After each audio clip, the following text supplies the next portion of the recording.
Hi, I'm Dr. Jono Savadier from Riverclub Vet Clinic. One of the favorite parts of my job is meeting new puppies and helping owners get through those first few chaotic weeks. Because let's be honest, pups are adorable, but they can be a lot. If you're feeling quite excited, but also overwhelmed, that's completely normal. Pups don't come with an instruction manual, so that's what this video is for. Think of this as your puppy starter pack. In my last video, we talked about choosing the right puppy. Now that you've got your bundle of cuteness, we want to talk about what to do, what to avoid, to help set you and your pup up for success. Alright, let's talk about keeping your puppy healthy, because this is the stuff that sets the foundation for a long, happy life. Vaccinations and parasite prevention. Let's start with vaccines. Puppies are born with some immunity from their mums, but that wears off, and if we don't step in with vaccines, they're at risk for some really nasty diseases. There are 2 core vaccines we recommend for all puppies. The first is a 5-in-1 vaccine, which protects against several serious diseases, including parvovirus and distemper virus, all in one shot. The second is a rabies vaccine, which is a legal requirement and also vitally important for public health. We usually start vaccines around 6 to 8 weeks of age and continue with boosters every 3 to 4 weeks until about 16 weeks. It's a bit of a commitment, but it's essential to keep your pup safe during this vulnerable stage. Depending on your pup's lifestyle, we might also talk about extra vaccines like kennel cough or leptospirosis. Not every pup needs every vaccine, so that's something we decide together. Now, worms. Not the most glamorous topic, but critically important. Most puppies are born with worms, thanks to mom, so we start deworming treatments early, around 2 weeks of age. Then we repeat treatment at each vaccination, then every 3rd month when they're a bit older. You might not see worms, but trust me, they're often there. Fleas and ticks are another one to stay ahead of. You can usually start prevention from 6 to 8 weeks old depending on the product. And even if you don't see them now, prevention is way easier than dealing with an infestation later on. And just a quick heads up, some of these parasites can spread to humans, especially kids, so regular prevention helps protect your whole household. Vet visits and monitoring health. Coming to the vet regularly helps us to keep an eye on how your puppy's growing, but it also helps your pup get used to us. We want visits to feel normal and even fun, not scary. At each checkup, we'll look at their weight gain and body condition, their teeth, ears, and general coat condition, have a listen to their heart and lungs, and discuss any signs of early health or behavior concerns. But between visits, you are the one who's with them every day, so trust your gut. If something feels off, it's always okay to check in with us. Keep an eye on things like, are they eating and drinking normally? How's their energy? Do they seem playful or a bit off? What's their poop like? Yes, we care. Any vomiting? Are they scratching or licking excessively, or any weird smells coming from their ears or mouth? Next, let's talk about nutrition. Feeding your puppy right is such a big part of keeping them healthy and helping them to grow to the correct size and weight. So here's the short version. Choose a premium, complete, and balanced puppy food, something that's labeled specifically for growth or puppies. Adult food just doesn't have the right balance of nutrients they need during this critical growing phase. Make sure to pick a food that's suitable for your puppy's size. This is really important. Large and giant breed puppies need a food formulated specifically for large breeds. Why? Because they grow quickly and feeding them regular puppy food can cause them to grow too fast, which puts stress on their developing joints and bones.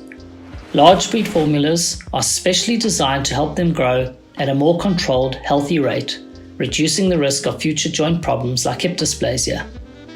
If you're unsure what to go with, ask your vet for a specific recommendation. We're happy to point you towards a high-quality food that suits your pup's breed, size, and lifestyle. Feeding-wise, we recommend 3 to 4 meals a day until around 6 months of old, then drop to 2 meals a day. At all times, follow the recommended guidelines on the back of the pack. Puppies have small tummies but big energy needs, so spreading out meals helps avoid upset stomachs or low blood sugar dips. When it comes to treats, no problem. Just keep them as treats or rewards for training, setting a routine, or for good behavior. Use treats that are size appropriate for your pet. And just a quick list of what to avoid giving your pups: chocolate, grapes or raisins, onions and garlic, bones, xylitol, which is found in sugar-free gum or peanut butter, and alcohol. Even a tiny amount can be dangerous.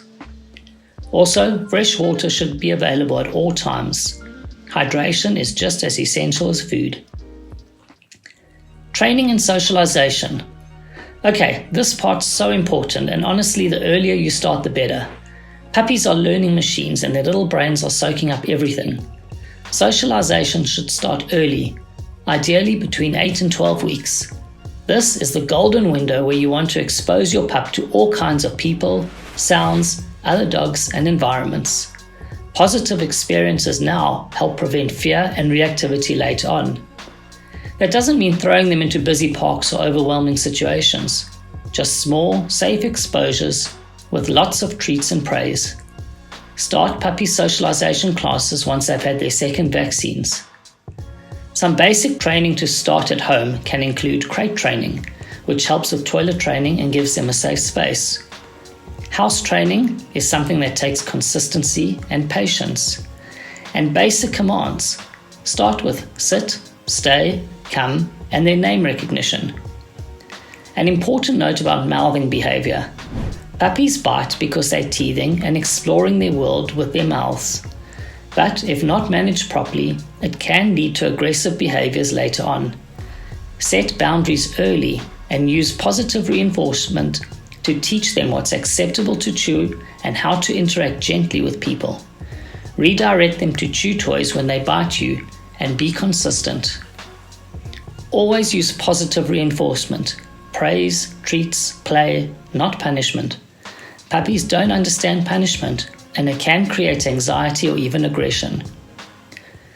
Let's talk about routine and structure. Puppies thrive on routine. It helps them feel secure, understand what's expected, and make transitions easier for both of you. Think of it like this: a regular schedule helps them know when it's time to eat, play, and sleep, and makes them feel safe and less stressed.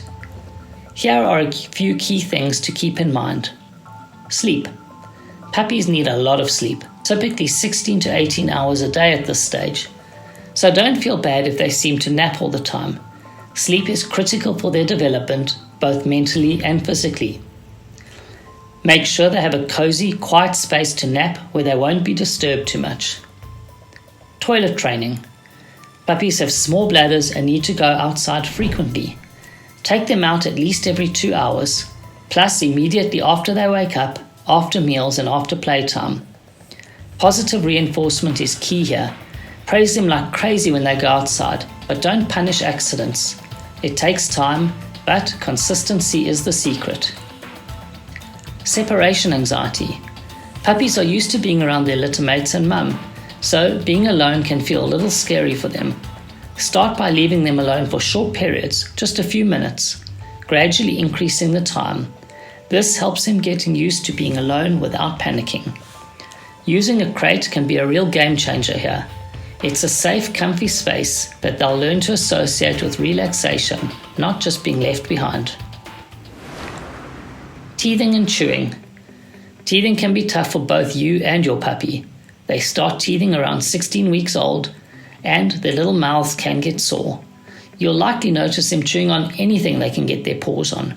Shoes, furniture, even your hands. Here's the trick. Give them appropriate chew toys. Rubber or nylon toys are great because they're soft enough not to hurt their teeth, but tough enough to satisfy their need to chew. You can also freeze some teething toys to help soothe their gums.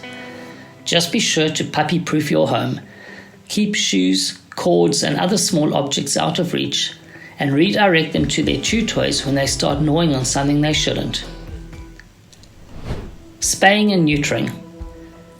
The question of when to spay or neuter your puppy often comes up, and it depends on a few things like breed, health, and your goals for your pup.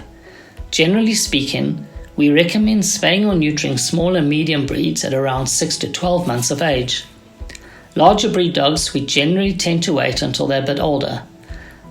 This can help prevent certain health issues and behavior problems, as well as contribute to fewer unwanted litters. But every dog is different, so we'll have a conversation about what's best for your puppy. When to see the vet. Sometimes it's hard to know whether you're dealing with a minor issue or something that needs a vet's attention. Here are a few signs that it's time to bring your pup in. Persistent vomiting or diarrhea. If it lasts more than 24 hours, it could be a sign of something more serious. And small pups can dehydrate quite quickly. Rather act sooner than later. Loss of appetite. If your puppy refuses food for more than one meal, it's time to bring them in. Lethargy. If they're suddenly very tired, not playful, or having trouble getting up or moving around, bring them in. Difficulty breathing. Any signs of distressed or labored breathing need immediate veterinary attention. Excessive itching or hair loss could be a sign of allergies, parasites, or skin infections. And unusual behavior. If your puppy is suddenly more aggressive, scared, or anxious, we may need to assess if there's an underlying health issue. If in doubt, rather bring your pup in. It's better to be safe than sorry. Puppies grow fast, and sometimes things can change quickly. So we're always here to help you figure out what's going on. So just some final thoughts. Raising a pup can be challenging, but a very rewarding experience. Enjoy the time that you have together. It's a lot of fun. It's really worthwhile. If you have any questions, if you have any concerns, reach out to us. We're always there to help.